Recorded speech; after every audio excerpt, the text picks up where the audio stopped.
There did end up obviously being limited interest in you from a recruiting standpoint when you were coming out of college or coming out of high school.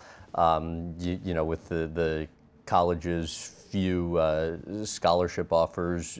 Since your father, though, played for Virginia Tech and was in their Hall of Fame, you wanted to go to that school as well. How long had you wanted to be a Hokie for?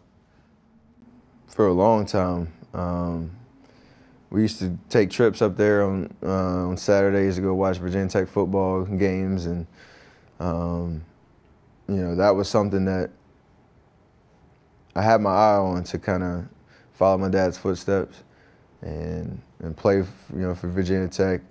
It was close to home, but far enough away where I could, you know, enjoy the college experience. And all those thoughts kind of came in my head. And when you get to the recruiting process, you just hope that that something good would happen, that they would offer a scholarship. And I remember going up and playing with the guys on an unofficial visit and feeling pretty comfortable up there.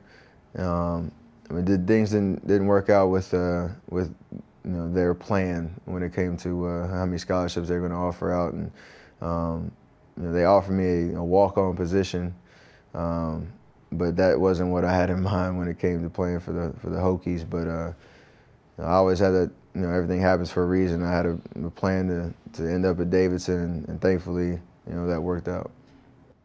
How devastating was that, though, at the time? At the time, it was tough because it wasn't like they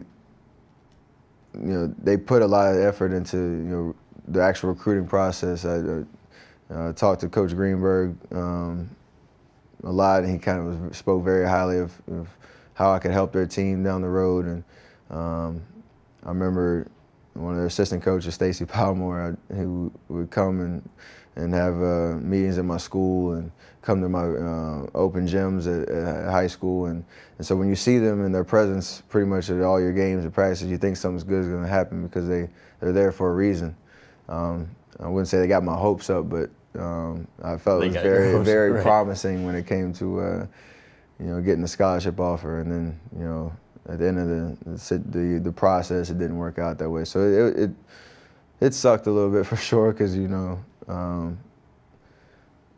being that both my parents' alma mater, that was kind of what I thought would be the end of that story.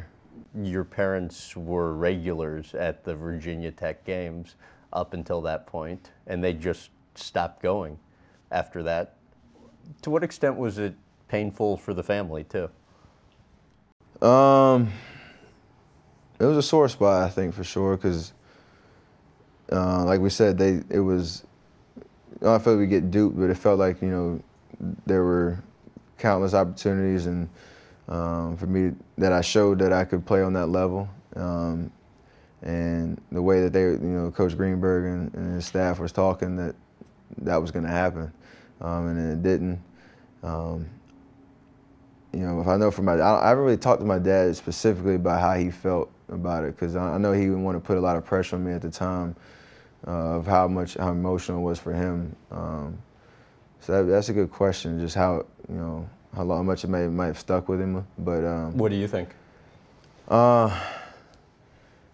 I think with Coach Greenberg, it might be a if I know my dad, I think he probably would maybe have some words with Coach Greenberg just about how the whole process went, because it was a little wacky. But I know he still goes to the Virginia Tech football games and supports and you know, enjoys that whole process, because you want to be, you know, involved with your alma mater as much as possible. But from a basketball standpoint, I know that was a tough process, and something that you know, he probably is holding on to a little bit. For more clips from this interview, visit GrahamBensinger.com.